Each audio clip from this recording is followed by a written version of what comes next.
Podketeers. It's raining, it's pouring. The old man wants to be snoring. I'm the old man. Is that how that tune goes? I think so. Okay. It's raining, it's pouring. The old man is snoring. He went to bed and bumped his head and couldn't get up in the morning. I don't know. Yeah, you just said it the tired way. Yeah. Because it's like da da da da da da Yeah. da da da da. Something like that. Ba-da-da-da-da. It doesn't do the ba-da-da-da-da. But it should. It should. Ba-da-da-da-da-da-da-da-da-da-da-da-da-da-da-da. And now you can put that in a dark ride. There you go. I'm tired, guys. Hi, tired. I'm Andrew. This week has been tough. I've been struggling all week to just function. Thankfully, I've had bursts of energy that have allowed me to function enough. But I keep crashing out. Like by the end of the day, I just kept crashing out. And thank you, by the way, for moving the recording to the weekend to help with that. But I'm not doing any better today. I'm so done. And I haven't even done that much. Like I spend most of the day sleeping and relaxing, and whenever I was able, I played some video games to just kind of sit there and just not, do a lot. And even that just burned me out so much. So actually here, I'll tell you what, I have a video of someone posting a video at Jollywood Nights over at Walt Disney World. Yeah, in Hollywood Studios. WDW Prep School posted this over on TikTok, and this is pretty much the energy that I feel like I'm bringing to the table. Right here. Let's see. We have sadness, just moving very slow at like a rave. This is 2025 in a video right here. This is That's 2025. What it is. Yeah. She's just kind of like just being sadness at like a rave. She's relatable. This is 100% what my week has been like. But yeah, maybe this extends to all of 2025. She has a little like winter hat on too. Oh my god. So that gives you a little insight about what's going on. So yay. Hey, I had an interesting question that I heard this week, and I just wanted to ask you. It has nothing to do with Disney. I guess it kind of does, because there was like an additional explanation later. I can't remember the creator that posted this, but I'll find them and I'll try to tag them as part of when I edit the video later. But who do you think would win in a fight between Pennywise and the Cat in the Hat?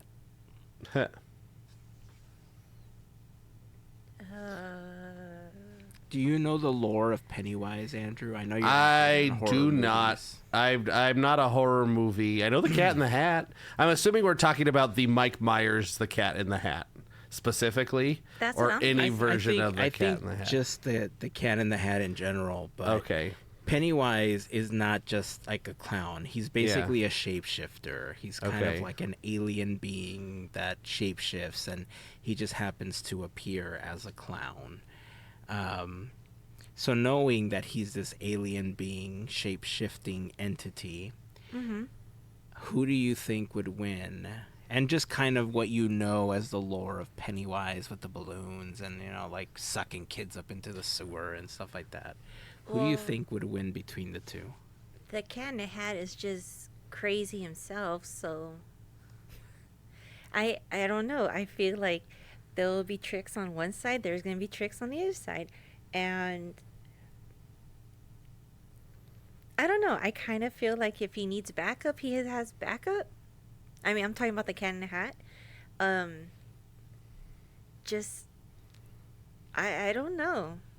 I mean, I could see Pennywise playing mind games but I feel like the cat would be much smarter than that. Hey, that rhymed. You got your Seuss on. Right. I'm like, hey. That's what I think. I put all my chips on the Cat in the Hat. I think the Cat in the Hat is utter chaos, and there's no way to predict what the Cat in the Hat will be doing. I do like Melissa's rationale of there's backup. You got thing 1 and thing 2 and all the other things that you possibly could want.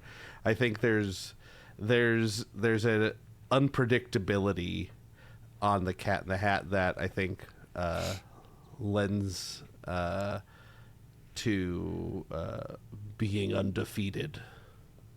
Yeah.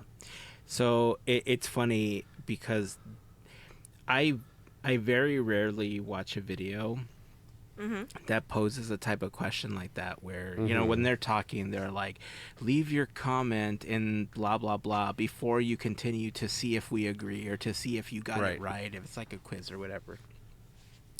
But this was one of those videos that when the question came up, like I was intrigued by the question. I was like, who would win between the two? And I don't even know why I was thinking that, but it was an intriguing question. So I paused the video and I thought, okay, well, I essentially went through the same like steps to rationalize why I thought the Cat in the Hat would win.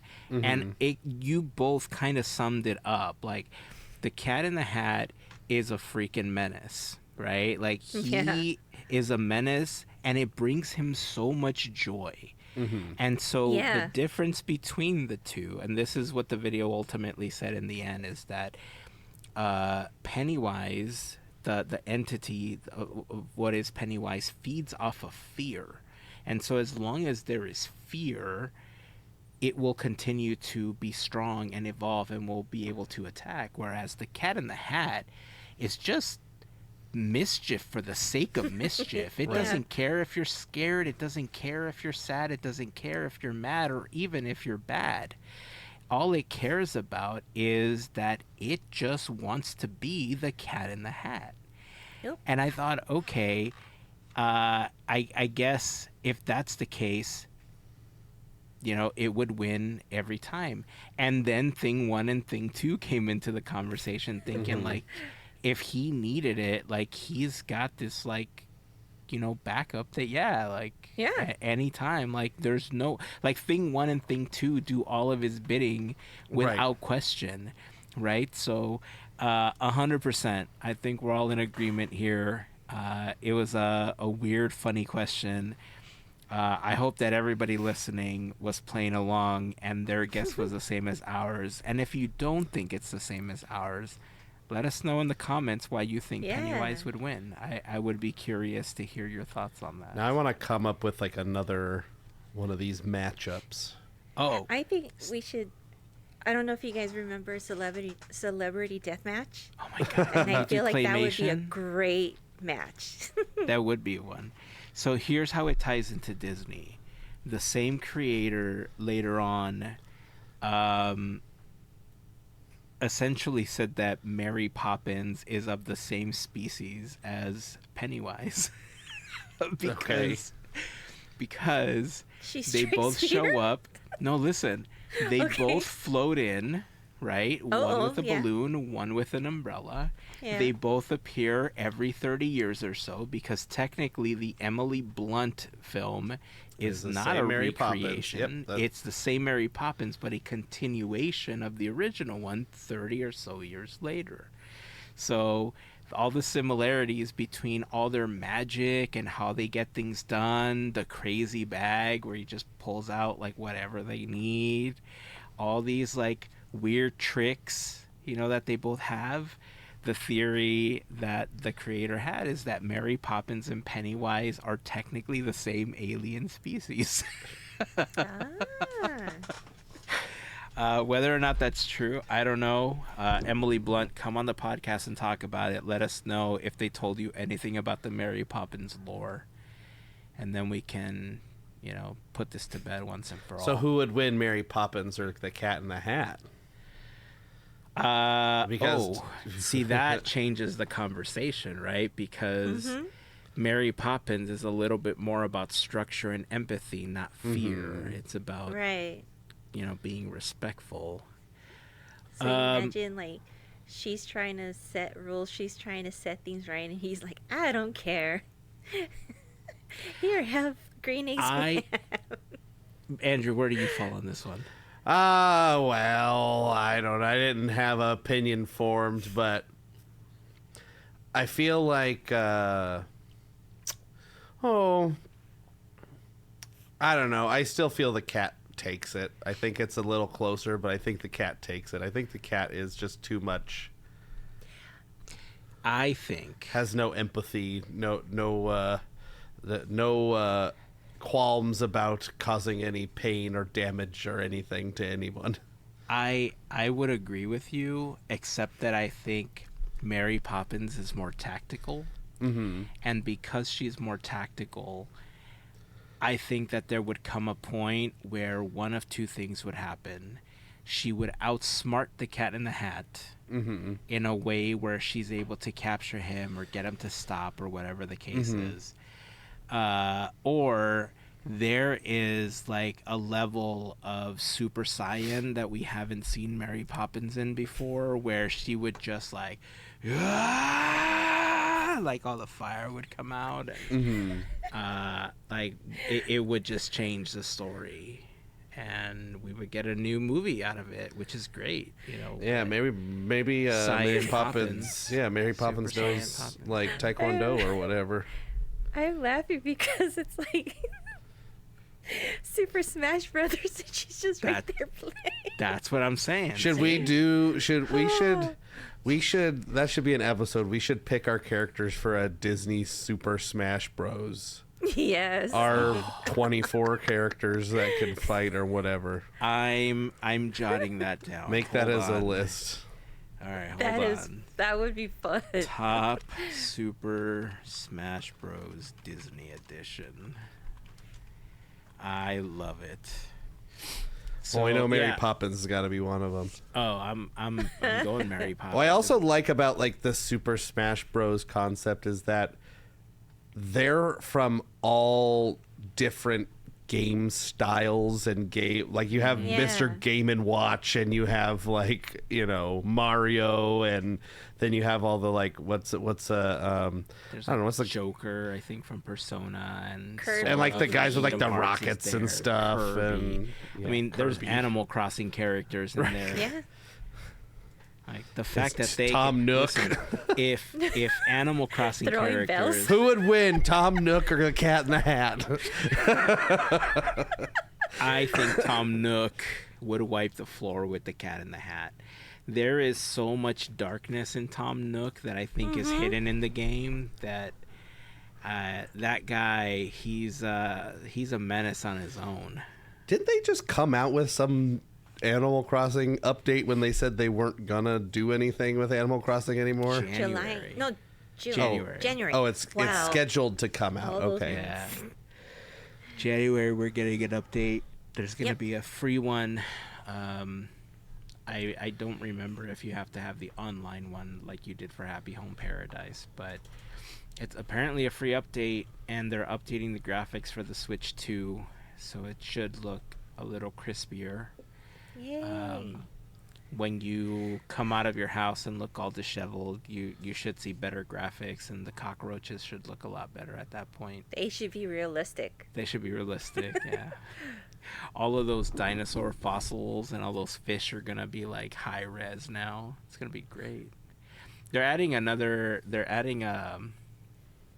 the expansion is gonna be an additional dock on the island that you're in. That's how they're gonna do it. So yeah, I mean, I'll probably play. I don't know. I haven't played Animal Crossing in a long time. Dreamlight Valley kind of took up that slot for me as like my cozy game once that one came out. And then it became my stressful cozy game when I started trying to run the 2 accounts. And then it became my super stressful cozy game when I realized that if I wanted to make content and enjoy it on the other, I had to buy expansion packs on both of them. So I'm not looking forward to Wish Blossom Ranch right now because I don't know which system to buy it on. And eventually I'll end up buying it on both, but right now it's looking like it's going to be on the second account just so that I can kind of enjoy it and play through it. But we'll see. I'm hoping to get Sven and ride him around the valley. Clip clop. That's right. I think Tinkerbell's in this one too. Be able to Really? get Tinkerbell. Yeah, they're adding Tinkerbell. You can ride on Snow Tinkerbell? White. Yeah. She takes a little bottle and she grows all Turns big. into a and she, horse. No, she like hulks out. And then you ride on the back, kind of like Baymax. Like Hero jumps on the back of Baymax, and like she's you're on the flying back of around and Tinkerbell. stuff. Yeah, it's like just Because she's zooming so through big, the valley. wings are really loud. It's like... It just causes a sonic boom. Just Yeah, like, exactly. it's Go great. real fast. Imagine having her in Smash that size. She's your Smash character now. There we go.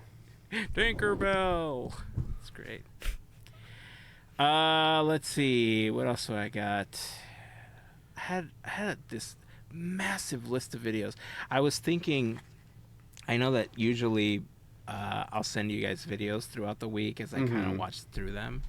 Yep. But a lot of these videos I was watching at like 2, 3 o'clock in the morning, and I thought, all right, I'll just put them in this little notepad document, and then I'll just like send it over, in the morning.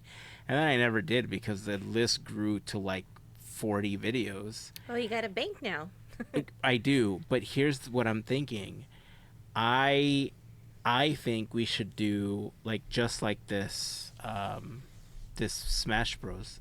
A Disney edition. Maybe we should do just like a fun hour full of watching videos. Yeah, why not? Yeah. Like whenever we have one of those weeks where it's like Disney. You know what I mean? It's just son. exactly. We just like sit down and just watch videos and call it a fun episode.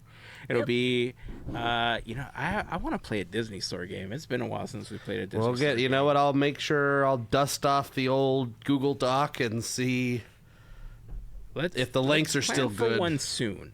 Sure. If you haven't, if you have enough for the list, let me know. And then maybe in the next couple weeks we'll do a Disney Store. I'm sure I will. Nice. I'll make. You know what? I'll make sure I do. All right, I like it.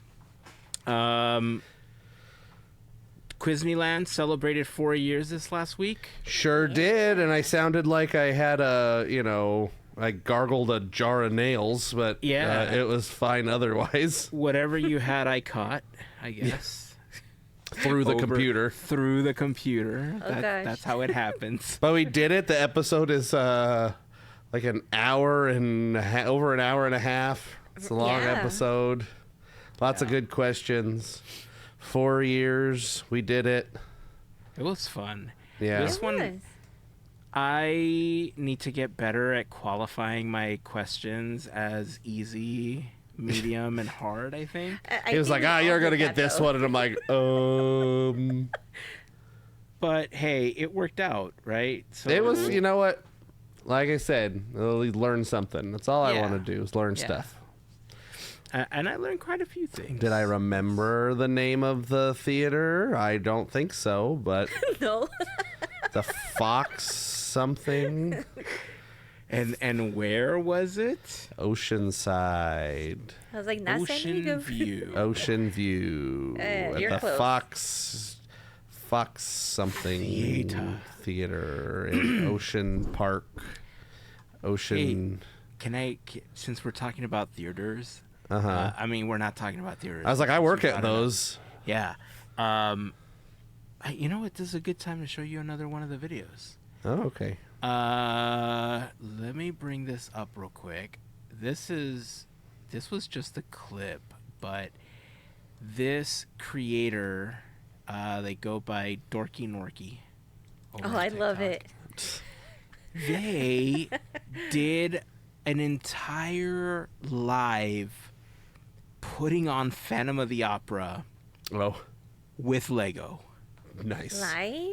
Live? Okay? Wow. This was as they were gearing up, they were posting videos on their account. They did put all of Act 1. Like they have additional videos on their account of it. But here, let me quickly share this. I'm not going to play the audio because I don't know if it'll get any type of copyright strike, but he had all of these elaborate sets built. He had all of these characters. He was voicing them. He did the entire thing. It's in black and white. It's so... I mean, there's parts that are not in black and white. So this is like the Phantom. This is like the auction. So this is like the opening scene where they're like, the theater, the Phantom used to live here, and it's all spooky. Yeah. Who's gonna bid on this monkey? And it's like clank, clank, clank. And then they're like, what about this chandelier? And it goes, bling, bling, bling, bling, bling. And then it like goes up to the stage, or up to the ceiling. Yeah. So he has all of the camera panning. He does all he's going around doing the like the minifigs like on sticks. It's fantastic. Like there's clear sticks. Like if you go on skeletons. There, both Act 1 and 2 are about 49 minutes long.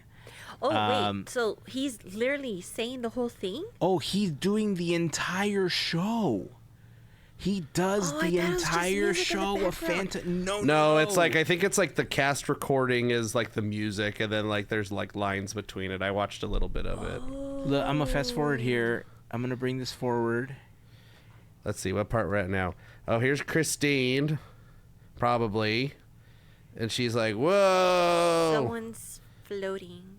Yeah, I don't know what's going on there. There's a Phantom and Christine. Oh, cool. I think this is the song. Yep. Oh, and he's at his organ. Oh yeah, there's Princess Leia.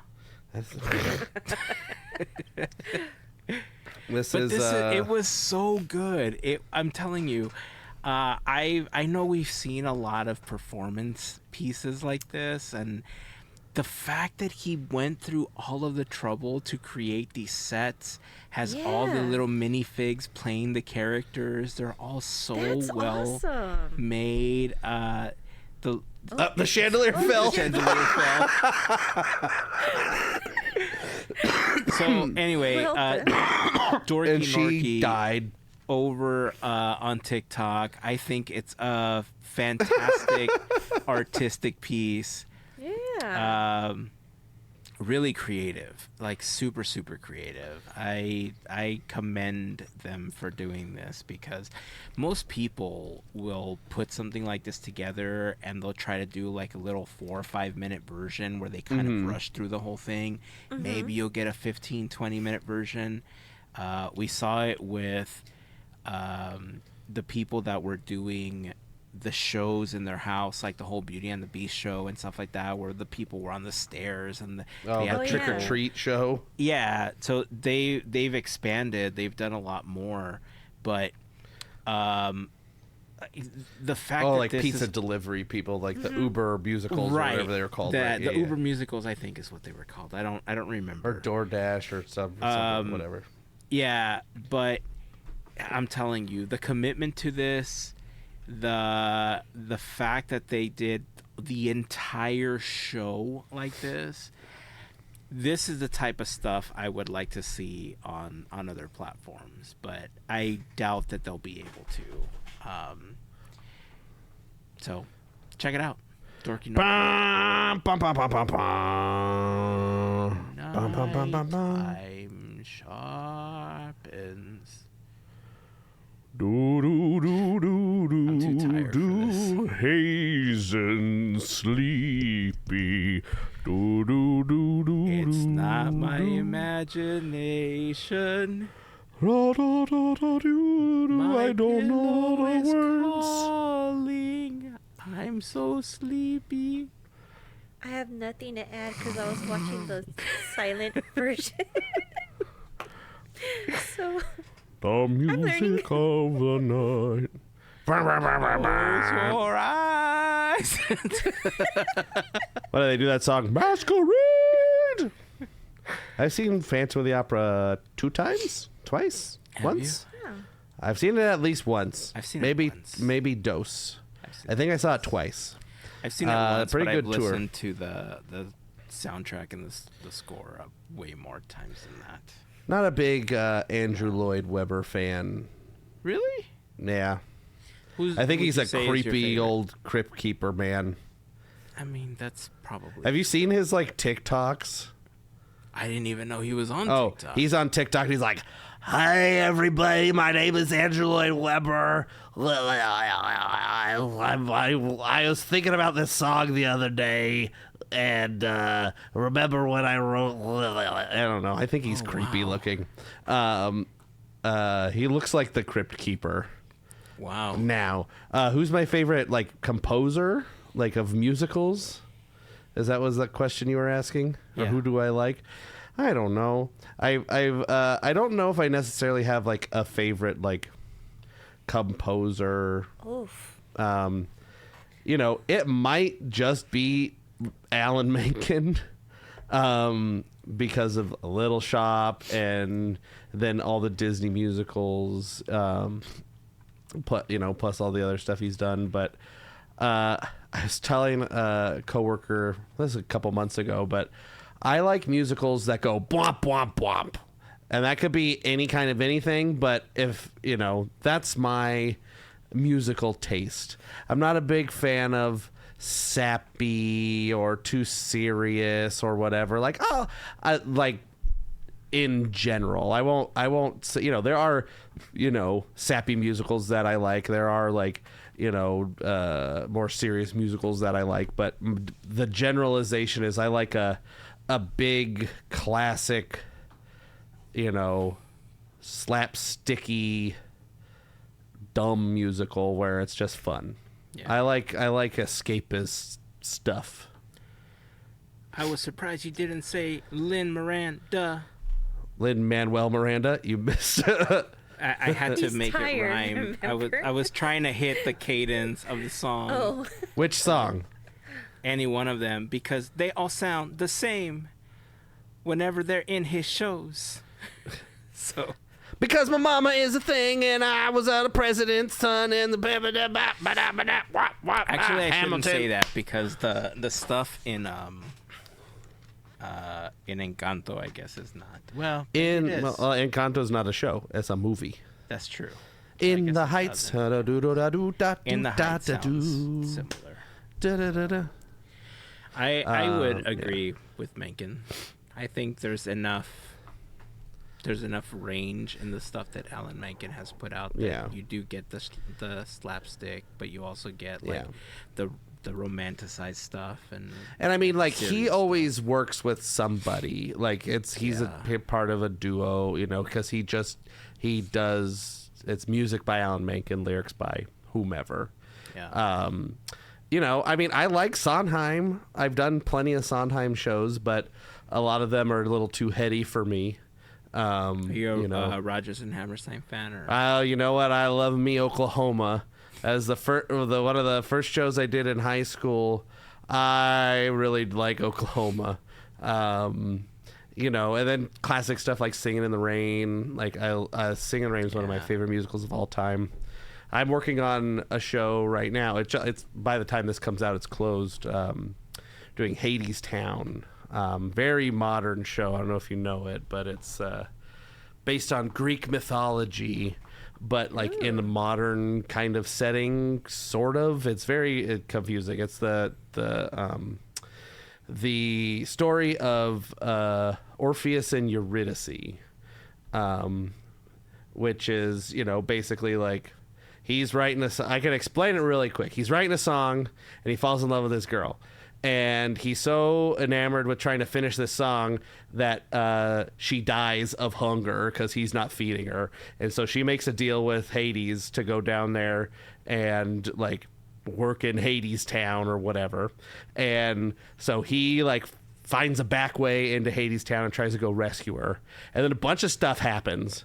And it makes a deal with Hades. Hades says, "You two can go, but you have to walk back and Orpheus has to walk in the front, Eurydice has to walk in the back, and you can't turn around until you get home and look at each other. So there's no way of knowing, other than you can talk. This is like the whole conceit I have of the musical, because there's a whole song they're like walking, right? Orpheus in front, Eurydice in the back, and she's like, I'm back here, Orpheus. Yo, Orpheus, I'm back here. I'm always here. And he's like, I don't know. I don't think she's there. Because there's like the fates are like singing at him. They're like, well, what if she's not there? What if that's just your mind playing a trick on you? Even though she's like, I'm back here. Bop, bop, bop. And then he turns around before they get home. And then she goes back to hell. And it's sad. It's a tragedy. I was going to ask, is this with kids or with adults? It's with kids. With teenagers. So is that's why we're calling Hades Town instead of Hell?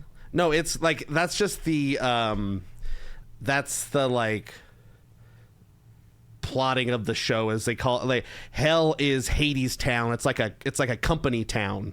And so like all these people, they work for Hades, the underworld. You know, it's Greek mythology, so it's not like hell necessarily. It's the underworld. The underworld, yeah. And Hades Town, as I understand it, is like a separate place that if you've made a deal with Hades, like for your soul, you work in Hades Town and you're building a wall and you're doing this stuff. The music's really good. I think the plot is stupid. Come at me, people that like Hades Town. It's fine. The show we've done is very good, and I am very proud of the show, and I think we're doing a good job, but I'm not a fan myself of the production in general. I think the script is weird, but it's also based on a weird Greek thing, so what can you do? Interesting. Didn't they... I think we were going to talk about the Destiny... like later on in the episode, but didn't they add like a Hercules show to Yeah, they have a Hercules. It's like Hercules cool guy musical or something. It has some like title. On ice. Not on ice, not no. I mean, the ship is big enough for them to do it on ice, I guess. I mean, maybe they could do it on jet skis out on the water. Can you maybe imagine them just like on jet skis, like really? Sure. What is this Hercules show out in the called? ocean where there may be sharks. Or pirates. I don't know. Like real life pirates. Yar! I'm the captain now. Have you seen the videos of people on cruises where like they'll hear an announcement because listen, if I've never been on a cruise, I'm not gonna do that sort of thing, but apparently depending on the type of cruise and the water that you're traversing, there are moments where you will hear the captain or someone on the loudspeaker say, we're in territory that's not very friendly. Please close your windows and all the lights so that they can't see like in, or they can't like somehow make contact. Right. And they're like, once we're past it, we'll let you know. I'm like, this is real? Like, at first I thought it was a joke. I thought it was like one of those like voiceover videos or something, but apparently it's a real thing. My friends, please close your windows. Like, beware of pirates. It's a thing. Yeah, no, it stinks. It's scary. The world is bad. The world is bad. This is the bad place. This is the bad. The trick is we're in the bad place the whole time. Exactly. Couldn't have said it better myself, Kristen. I mean, Andrew. You mean Eleanor? Eleanor. Let's see. Oh, by the way. So I don't think we talked about it on the episode, but I had posted over on Discord that Disney was going to be... I mean, we already knew that Epic was going to be collaborating with Disney because they did the whole announcement about the Disney universe and stuff like that at D23. But they did something called Disney Rush this month. I posted it over on Discord. There's a specific island that you head to, and I had a chance to play a little bit of it. I don't play Fortnite really at all. I've played with my kids before, and I am not ashamed to say that they carry me throughout those games. Hey, me too. You know, I rely on the fact that they're much better than I am, and they carry me. But I did play this one, and I'm just going to say, as a non-Fortnite player, it was so damn frustrating. I'm going to plug in some footage of it when I'm editing while I'm talking here, but the entire premise of Fortnite or Disney Rush is you're transported to this island. It has some Disneyland decorations. It's got like that big mobile-looking 70th anniversary thing that we've seen. Oh yeah, the weird like it's like a castle-y looking thing. It's a pink and purple. It almost looks like a mini Tower of the Four Winds, but for the it's 70th like castle anniversary. shaped. Yeah. Exactly. It's like tubes and whatever. Yes, that one. So you see that it's got the big 70th anniversary. You run around collecting like these Mickey coins. Like that's the currency. They have like a little shop where you can buy Mickey ears and like little backpacks with Winnie the Pooh and a honey pot and like golden Goofy ears and stuff like that. And in Fortnite, the way that you normally play, or what's the most common way to play is you get thrown onto an island. You're kind of in the lobby. They do a countdown. They aggregate a bunch of people, and then all of those people are transported and they're dropped onto this island, and that's when the fighting begins. With Disney Rush, you're still in this like plaza area. You can run around and you can kind of see some attractions off to the side. Like you can see Space Mountain off in the distance. I thought it was going to be more of what Minecraft did at one point, where you could run around the park and you could kind of explore and do kind of whatever you wanted, jump into an attraction. It was nothing like that, actually. What happens is you land in the plaza area, you collect some coins, you can answer some trivia for additional coins at like the main kiosk. And there's a timer happening. At the end of that 1 minute timer, or whatever happens to be, when the lobby's full enough, you get cast into a series of mini games that last about a minute or so each.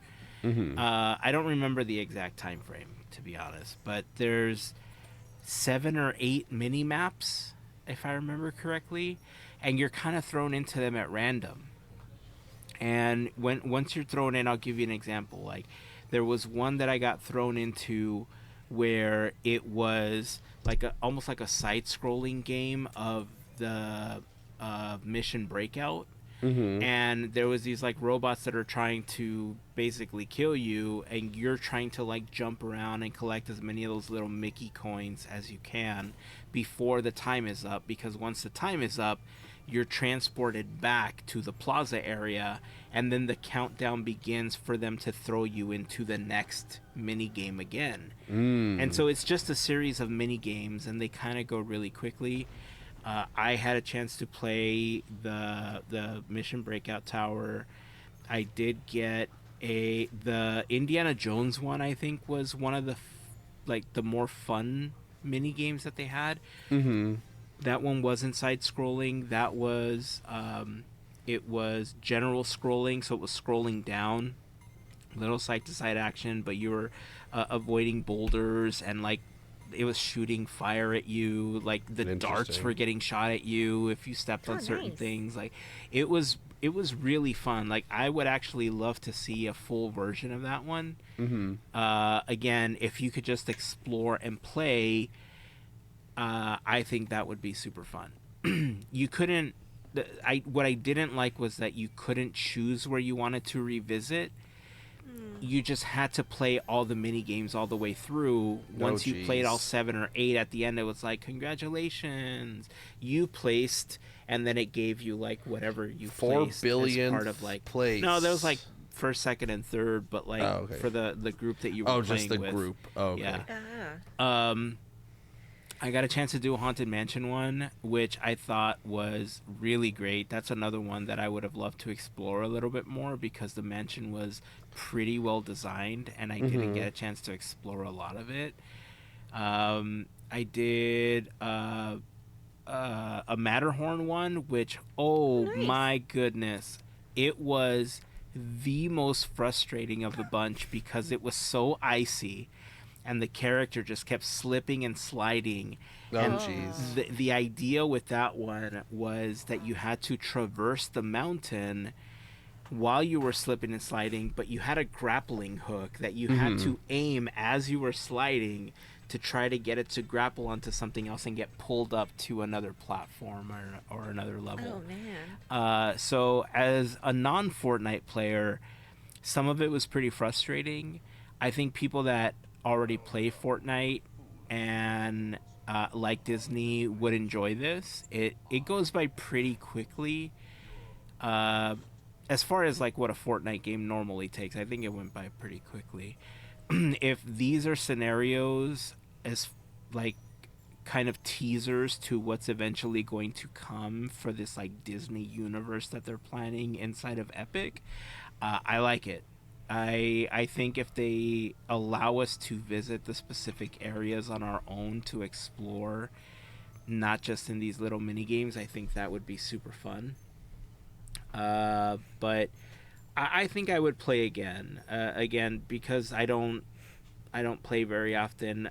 Like the first like 3 minutes that I was playing, I just forgot all the controls, especially considering that when you switch consoles, like the buttons are backwards on the controller, and so like relearning the controls and relearning that A is where B is and X is where Y is and triangles are squares and stuff like that was just it was frustrating.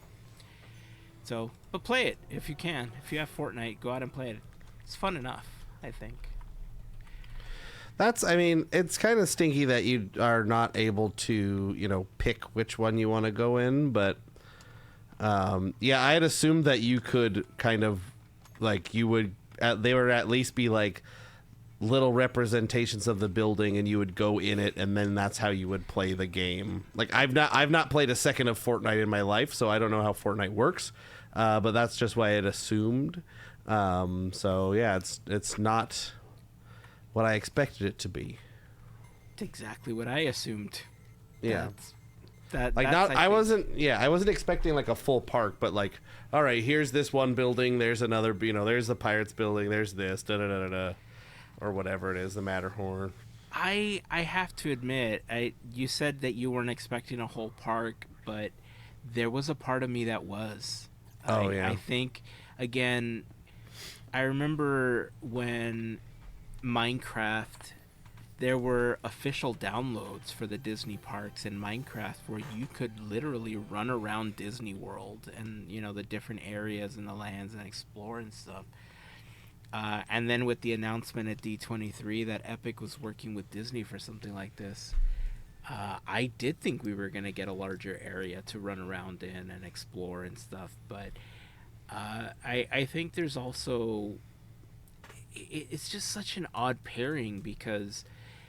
Disney's so protective of their IP, unless it's Roger Rabbit, but they're so protective of their IP that they're not going to have Mickey Mouse running around with a gun shooting people, right? You can have the Simpsons do it, but... Well, that's what was so confusing about this because I didn't... Like, Mickey appears at the end. Like, once you complete all the mini games, it's Mickey in his celebration outfit, and he's like, oh, hiya, pal, and, like, you did it, and all that stuff. But I think part of what I was expecting was that entire park for me to run around in and just explore and do whatever I wanted. And maybe I couldn't go into every building, but I would have wanted to get as close as possible to doing something like that, right? Well, I wonder if this is the early test of... I sure hope so. Reception, and maybe they'll just be like a whole Disney, like, it won't be Fortnite, it will be a whole other thing that is in the same, like, platform as Fortnite, but is Disneyland or this whatever they're planning on doing, who knows? there's a market, so Yeah. why not There cater is. to it? Yeah.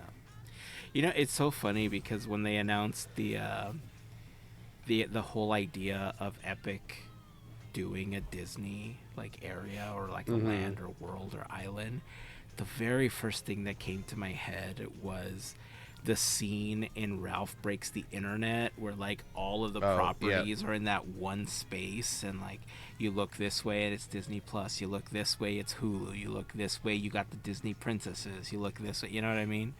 So I don't know. I didn't get that, and I was expecting Ralph Breaks the Internet and that area. So give me what I want, Epic. Hopefully in the future. Maybe. We'll see. All right, we have a few other things to talk about. I just looked at the timer, so I want to take a quick moment to thank a very special group of listeners and viewers known as the FGP Squad, our podcast Fairy Godparents, because it's their support via Patreon that help make these episodes of Podketeers possible. For more information on how you can become part of the FGP Squad family, we invite you to go to podketeers.com/FGP. There you'll find a list of some of our top contributors, a link to our Patreon, a little information about what the FGP Squad is all about. But in short, being a part of the FGP Squad family gets you some additional perks like access to additional content that we've uploaded to Patreon, a special section of our Discord server, random giveaways, discounts for new Podketeers gear when we get an opportunity to, release new products, and more. So if you're interested, we invite you again to go to podketeers.com/FGP. And to all of the members of the FGP Squad, we just want to send a huge thank you for your continued support. Since we're talking about links, podketeers.com/links is where you want to go for all of your Podketeers linky needs. There you will find a link to our latest episode, a link to the Quizneyland playlist. You'll find information on any fundraisers that we're running with our official charity team, Teamboat Willie. You'll find links, of course, to the FGP Squad, a link to our Discord community. You'll find links for our YouTube channel and our pal Larry's YouTube channel, Goofy Guys Adventures. We're trying to get to 1,000 subs over on YouTube, by the way, so if you have a few extra Gmail accounts to spare, head on over, put them to good use, and you don't have to get the alerts. But hey, we're trying to get to 1,000 before the end of 2025, so if you can help us out, that would be awesome. And you'll also find a link, of course, to our Armchair Imagineering playlist. So again, podketeers.com/links is where you want to go. Make sure that you bookmark it, star it, whatever you got to do. Add a little shortcut icon to your phone. There isn't going to be new content on that page every single day, but it's nice to know that you have it available when you need it, right? And isn't that just the best thing? When you can look and say, hey, that was simple, and it was there. And Yep. and it was there. I just said that. I don't know. That's okay. Yay. And now back to the show. Back to the show. Let's see. Hey, can I complain about something? Yeah. Yeah, sure. You know those Disney keys? The key to the kingdom, the little game you went around, you stuck the key in, and then it gave you a pin at the end, and it was a random pin, and so it was a cool little thing that they did to celebrate the 70th. We talked about how it was a little upsetting that Disney didn't take the opportunity to make a full-size Kingdom Hearts version of the key. Did I tell you that I started working on a version of a large one? Did I send you screenshots for that? I think so, yeah. I thought we What? got something. It was a long time ago. Hold on a second. Let me see if I have it. I'll share it feels here. recent. I'm like, no. Let me see if I have it available. But I believe you. I'm not very good at modeling because I haven't done it in a really long time, but I've learned enough in the free tools. One of the free tools that's available is something called Tinkercad. And Tinkercad allows you to create models that can be exported for 3D printing. And actually, here, I'm going to share this here. Boop. Boop. All right, so these were the pieces that I had created, right? This was kind of the outline that I had created out of a picture of the key, because my wife and kids went and did the whole Key to the Kingdom. They went to all of the spots. So this was from a picture. I drew an outline, imported it, extruded it, and then from there I created the D, and then I created the castle, and then from there Nice. I created the full-size Keyblade version of it, which at some point I do plan on printing out. There's some logistical things that I need to figure out as far as what to do with it. I want the middle to light up the way that the actual key lights up, so I'm going to keep working on that. I think the D lights up as well, if I remember correctly, so I need to make sure that I can do that. But here's where I am with it. I think I'm pretty good. Worst case scenario, I'll print it out as, just the key. I'll paint it and everything, and it won't light up. Maybe that'll be version 2. I think that was the original idea, but yeah. If you're just listening, just imagine the Disney key thing, but it's big. Oh, yeah, I'll take a screenshot and share it over on Discord if you guys want to see a photo of that.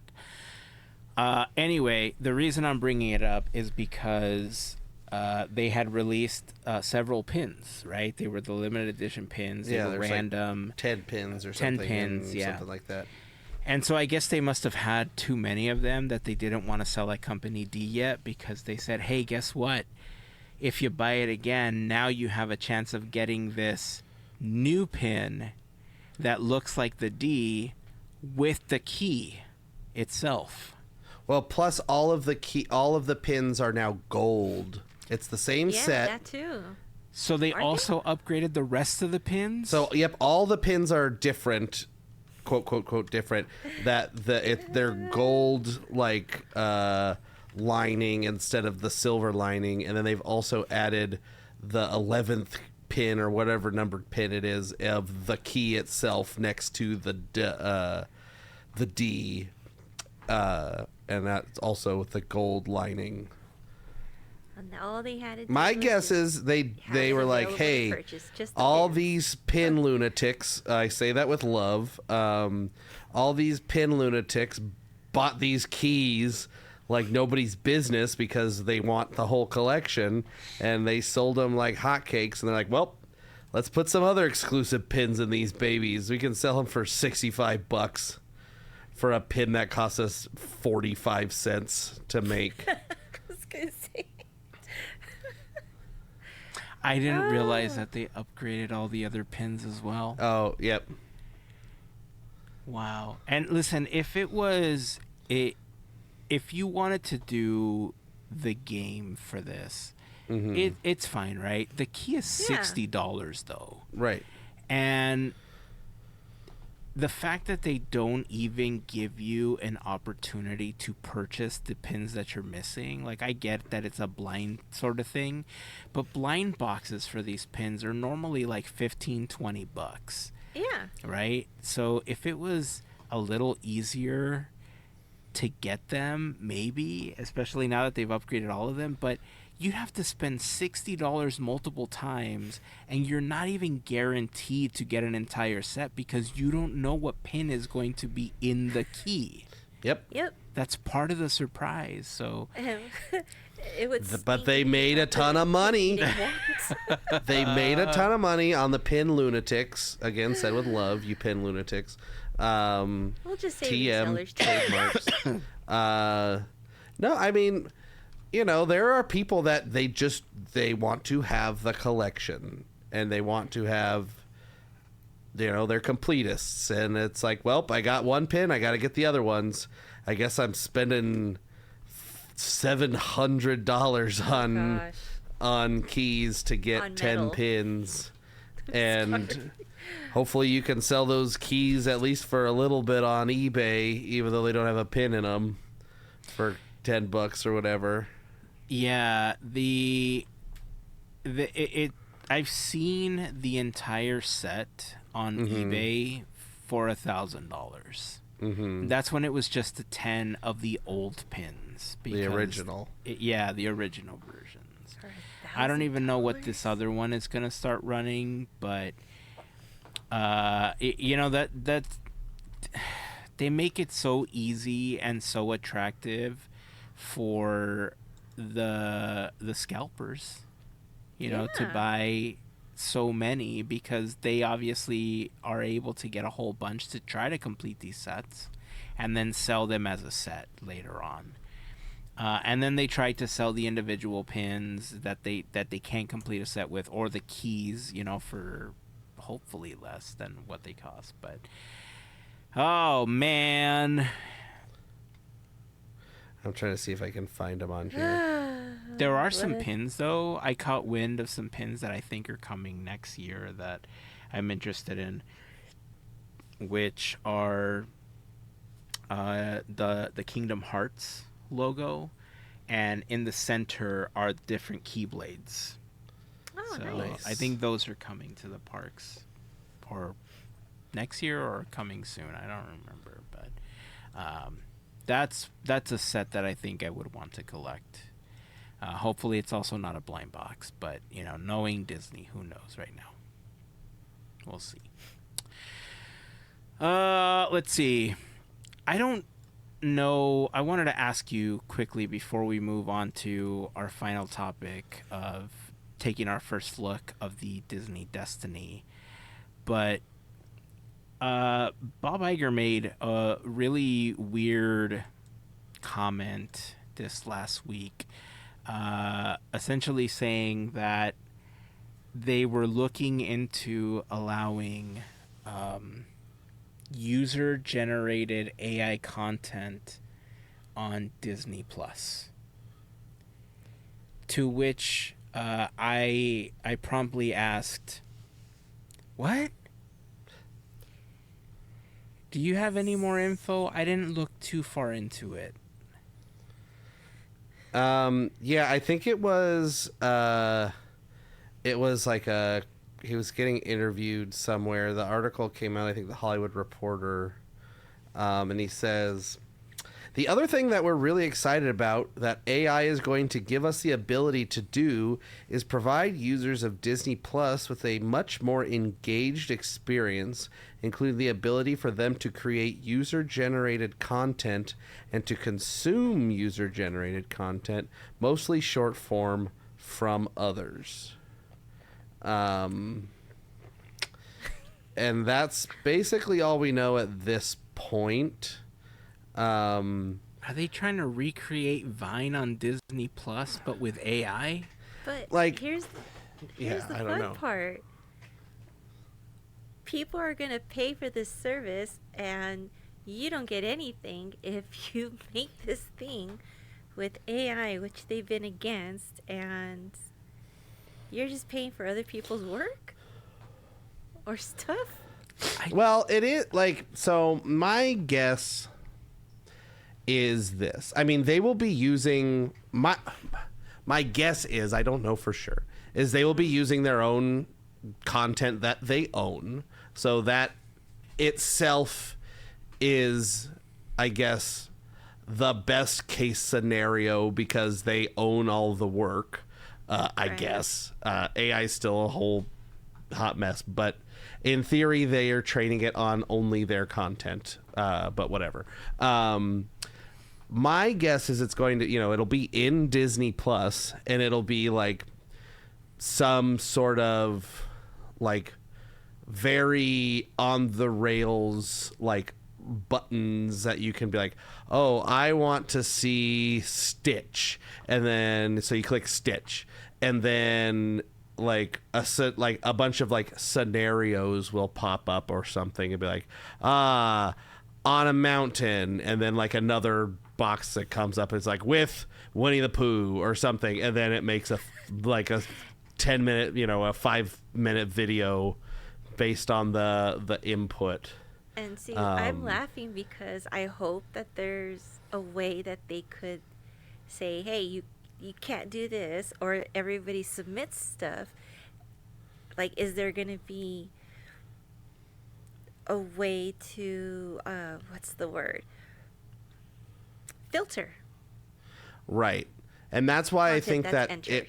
it would be, it's going to be very on the rails. I think that there won't be I mean, again, I don't know, but my idea is there won't be a place where you can like type something in. You can only choose like predetermined phrases and things that they have tested that they know will not let the AI do weird things that are not horror movies. appropriate, to say the least, would be my hope and guess, I guess.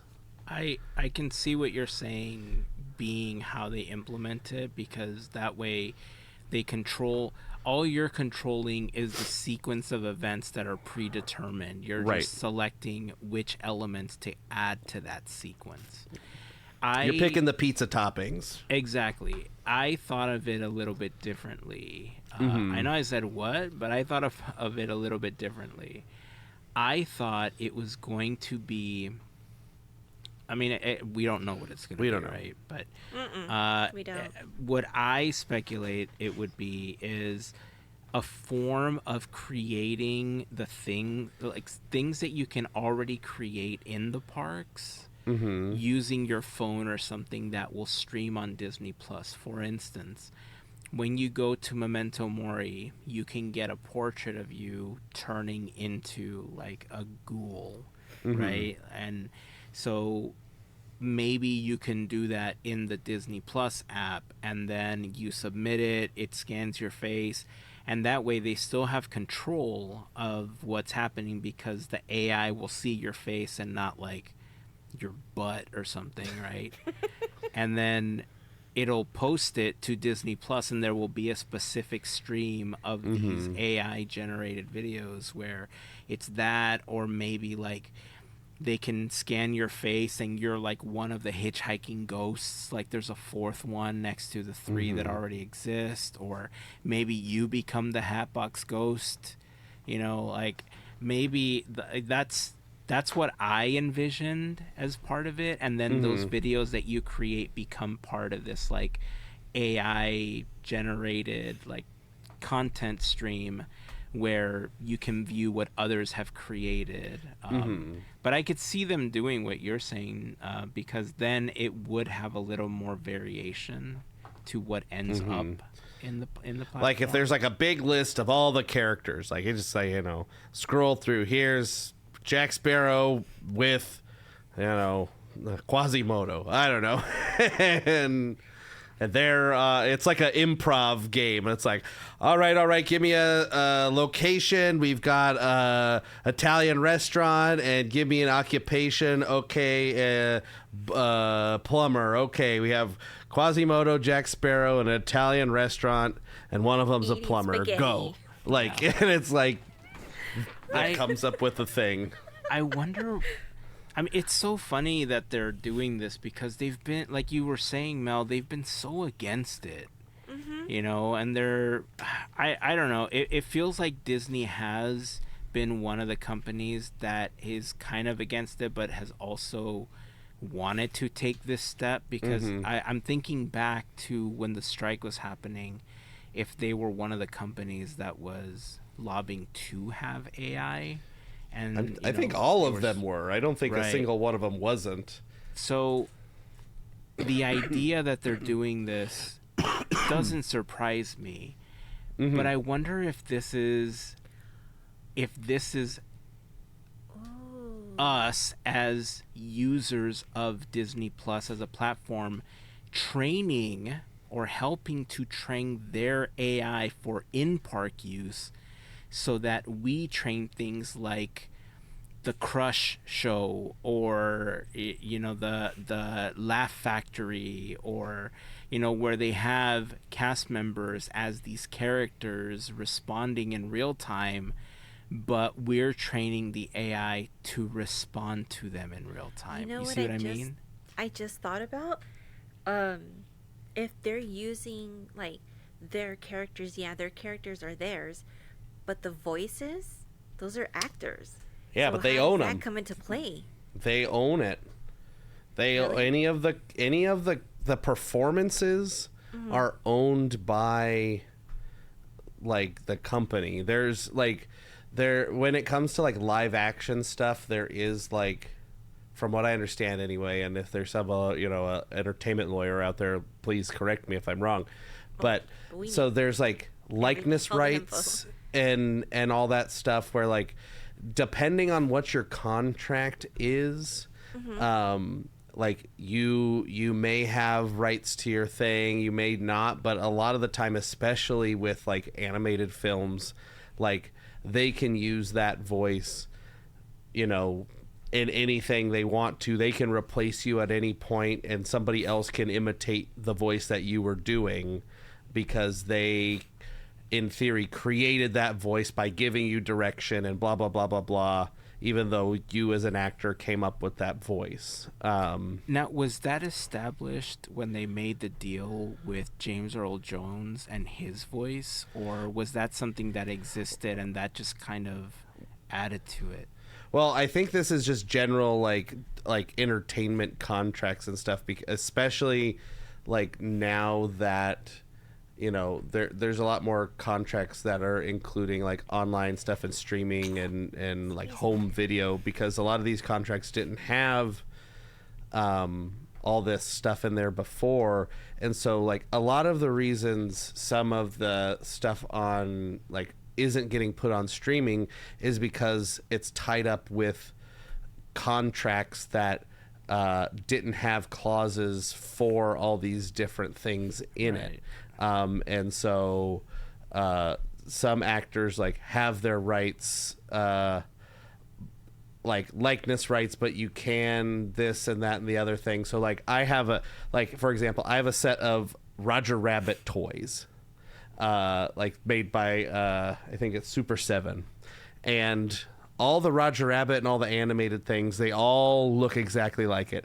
And then there's an Eddie Valiant, and it's kind of generally Bob Hoskins looking, but it's very clearly not specifically Bob Hoskins, because there's probably a thing to do with his likeness. Right. The same thing with Judge Doom, is like it looks like Judge Doom, but it doesn't specifically look like Christopher Lloyd. It's kind of like a weird thing in there. So I know there's a lot of nuances when it comes to that stuff. So, and I could be making up a bunch of this stuff and misremembering, but I'm pretty sure that the content that like, if it like took place in the film and they own the film, they can do with that whatever they please. They might have to pay people royalties for doing it, but I think they basically can use the content however they want. They can. It's the same way like using it in a fireworks show or whatever at the parks, or airing it on the Disney Channel. They're using their stuff however they see fit. Because they own it, but it's not saying it's ethical or anything, but technically legal, I guess.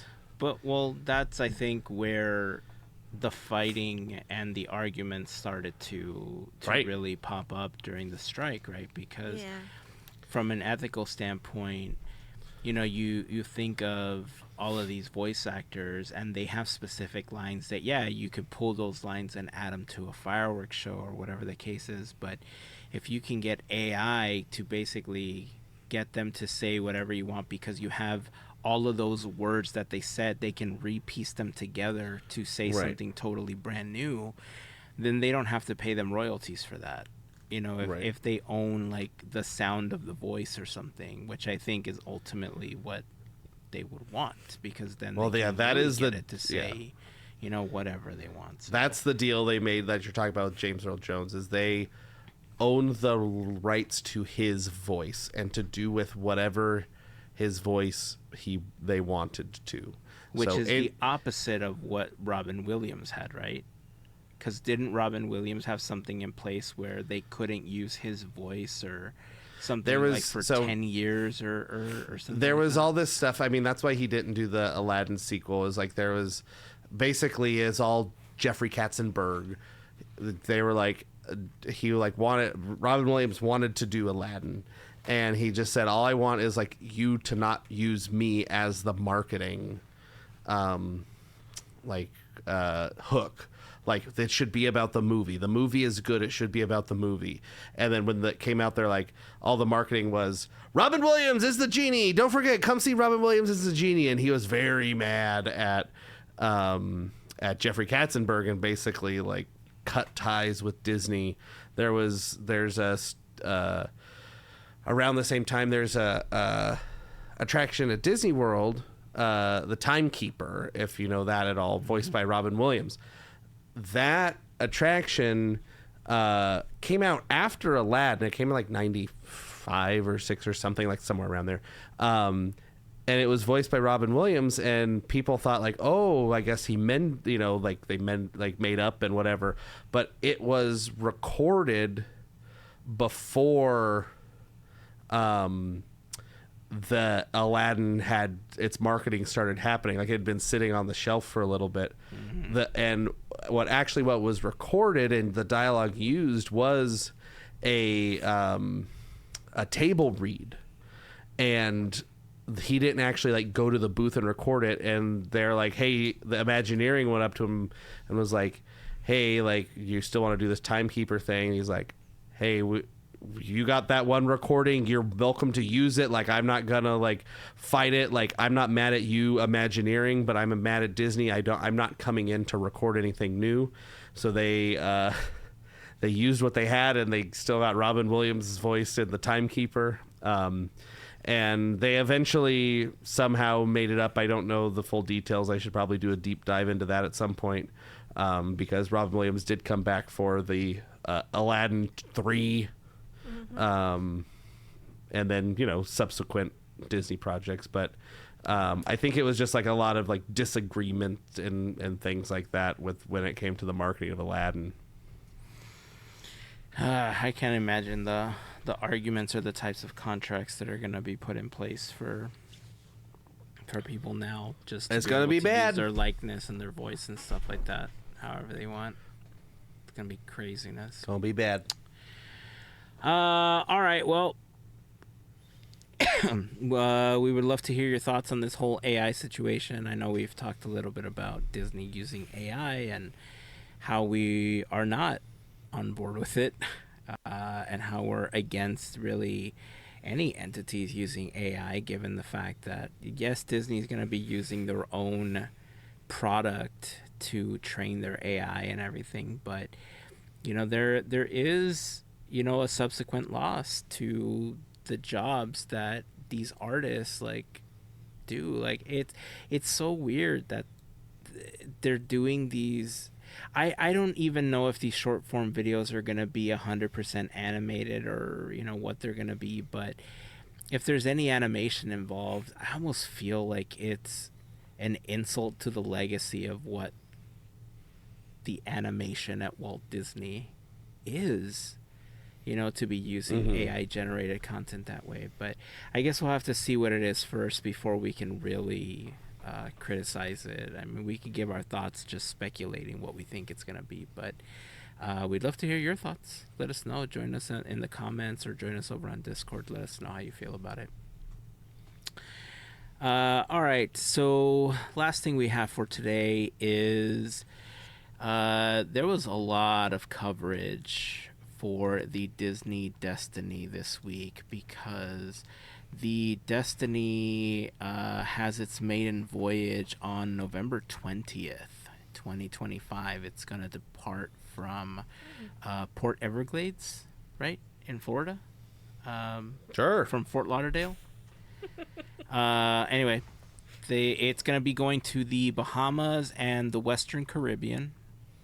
There was again, a lot of articles and a lot of photos highlighting what we anticipate seeing as part of this new vessel, and we actually found a video over on the Disney Parks YouTube channel that shows a lot of what's going to be on it. So let's give that a go. I don't know what type of music is in the background. I'm going to mute it, so we're just going to talk over the video here.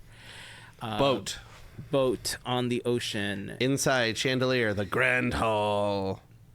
Purple. This is the Marvel themed one, right? I believe so. Yeah, here's the Black Panther. Yeah.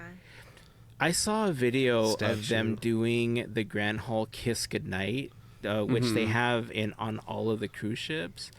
And it sounded very much like a scene from Black Panther. It was kind of emotional to watch it happen. The Sanctum, the Doctor Strange bar here. We got the, I don't know. I love the logo that of the shape Sanctum is, Sanctorum in the background. Yeah. Like light up thing. It looks very, it's kind of like Art Deco-y, but also, Did you see the magical espresso machine in the back? DeVille's, the Cruella Club bar. The piano looks like that a Dalmatian piano. So cool.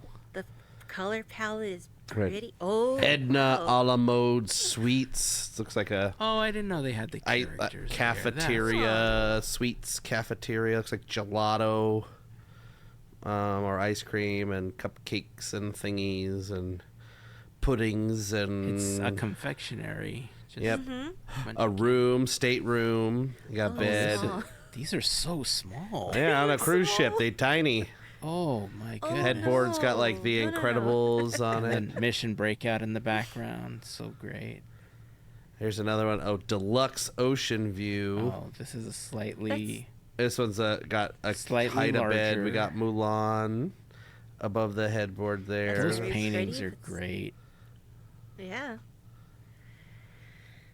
Oh, they have concept art too and like Oh, storyboards. yep. That's nice. Bathroom. Oh, a shower. Luxurious. Wow. Ocean view with Oh, veranda. wow. We got Hercules Hey, above the bed Hercules. here. Nice. Yeah. More concept art. Look, And water. then it's got a veranda looking out the accessible staterooms, so they're a little bit bigger with wheelchair access. Okay. Like room around the bed. Again, Hercules above the bed in this one.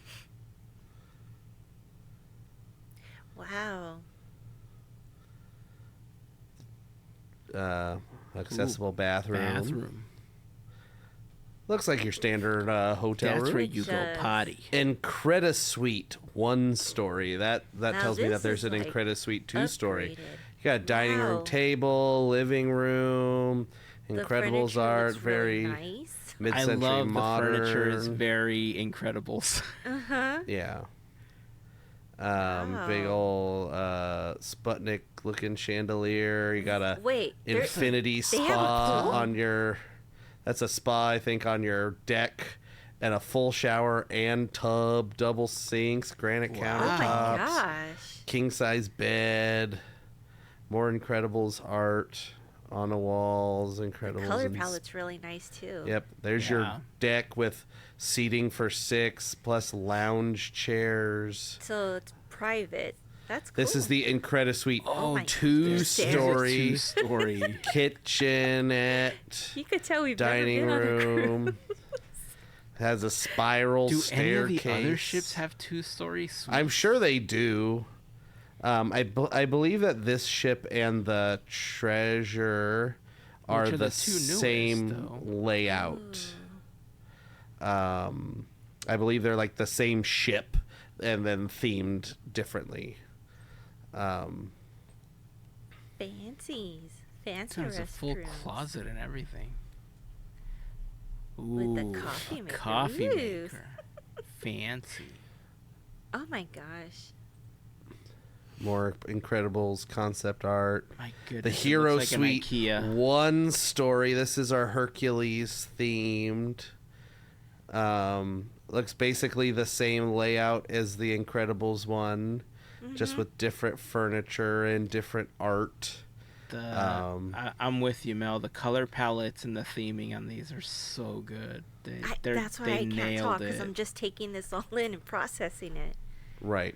I love this color palette. I don't know why you need a big old closet on a cruise ship, but I guess you hang your fancy clothes up to go to fancy dinner. Or a chandelier above it. Chandelier. Yeah, yep, that there's chandelier scares me. Your like Hero Suite 2-story. There's your spiral staircase. Again, these are very gold themed.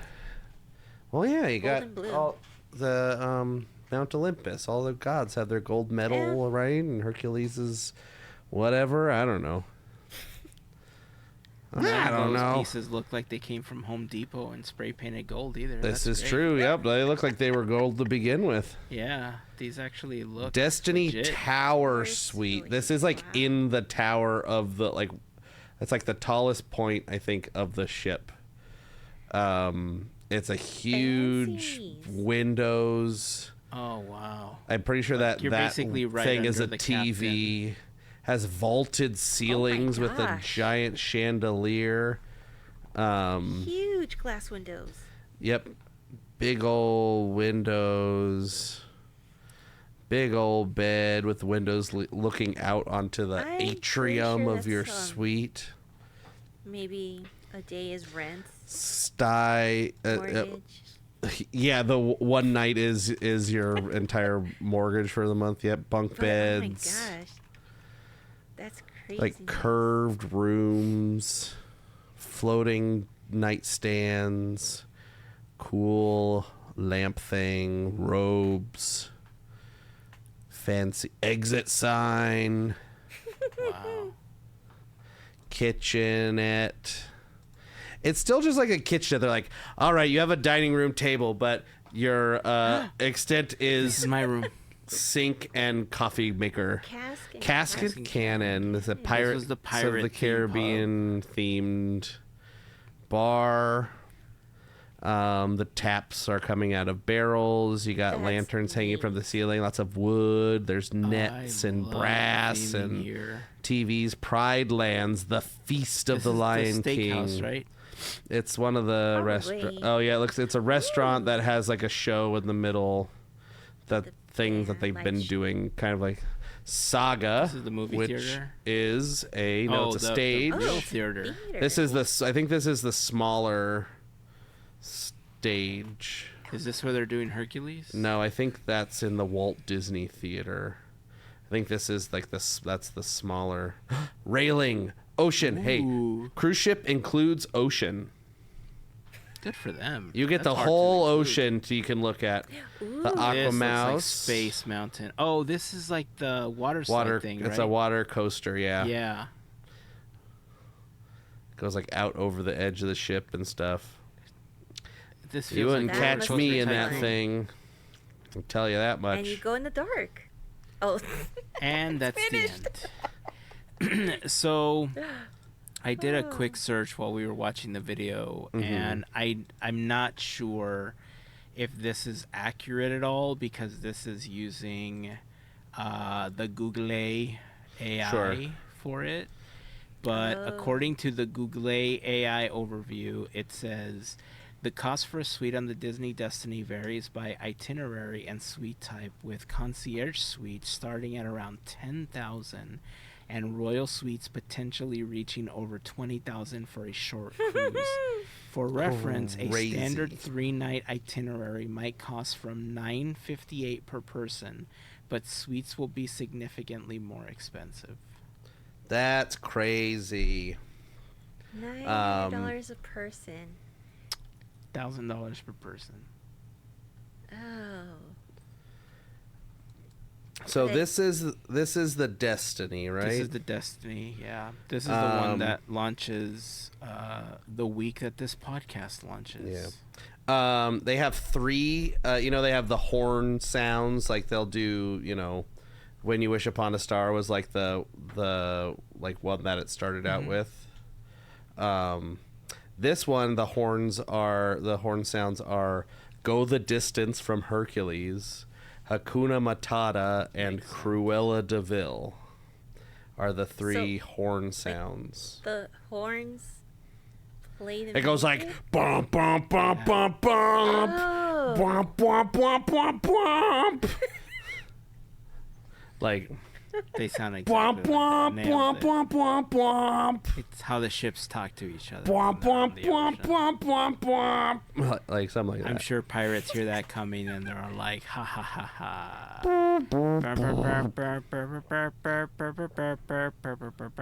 Bonk. That would be cool. Yeah. So let's see. Other Susan is the fairy godmother for the Destiny, Yeah. right? Yeah, I believe so. They have a Marvel restaurant. I just looking up there. They have a 1923 restaurant. Trying to see things that weren't on there. The Hercules musical. They also have a Frozen, a musical spectacular. Live from the Aquamouse. Hyperion? Just put. No, not Live from the Hyperion. They also Frozen have. This one will also have the Haunted Mansion parlor that we saw on the Treasure, plus the Pirate Cask and Cannon, and the Sanctum, and the DeVilles, which we saw in the video. Plus kids areas, and this one has like a Star Wars launch bay or cargo bay or something it's called. Walt Disney Imagineering Lab for kids 3 to 10.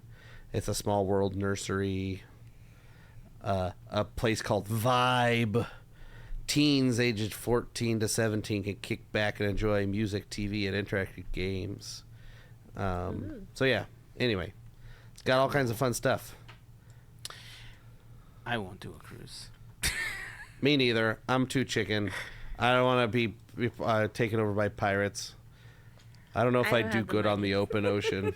It's too expensive, man. I wanna. Yeah. I can't be in one of those closets. Like I would want like a nice large room. Yeah.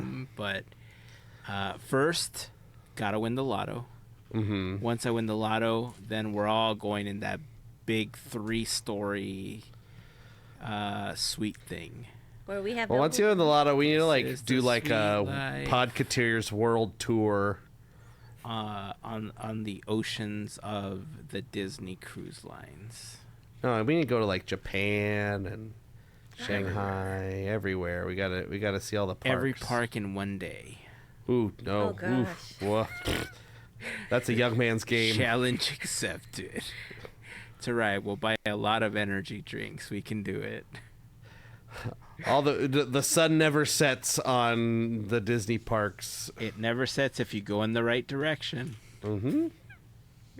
All right, that's it. That's what we're gonna call it for this one. It looks good. It looks like a Disney cruise ship. I love the theming. I think that people that go on it are going to have a fun time. I don't know what yeah. else to say about it. So, If you've been on a Disney cruise, let us know. yeah. How was it? Yeah. Was it? Did they make you close the windows or your portals? Due to pirates. Avast there, pirates! When you looked out at night and saw infinite darkness, how did that feel? Inquiring minds would like to know. So, on that fun note, we're gonna call it. Make sure to check out the 4-year anniversary episode of Quizneyland, and that's it. Until next time, keep dreaming, keep moving forward, and always remember to pass on the magic. Have a fantastic week, everyone. Bye. See ya.